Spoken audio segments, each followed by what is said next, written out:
নমস্কার। কবি জয় গোস্বামীর কবিতা মেঘ বলতে আপত্তি নেই। মেঘ বলতে আপত্তি কি? বেশ বলতে পারি।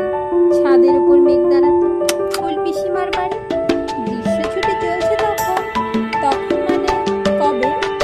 আমার যদি 14 মেঘে 16-17 হতো।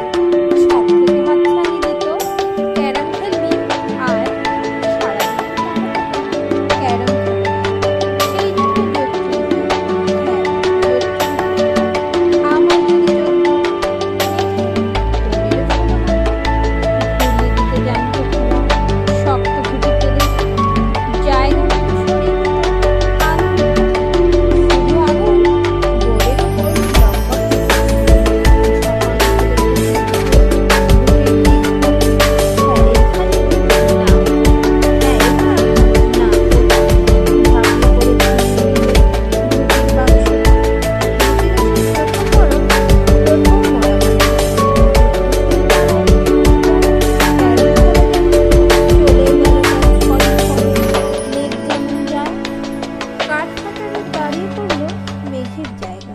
খেলা শেখাও খেলা শেখাও, হাপ ইত্তেশ কাপ। কলসিতে ঠোঁট ডুবিয়েছিল, জল তো পড়ে খাও। খা খাওয়া সেই কলসি আবার পরের বছর জলে।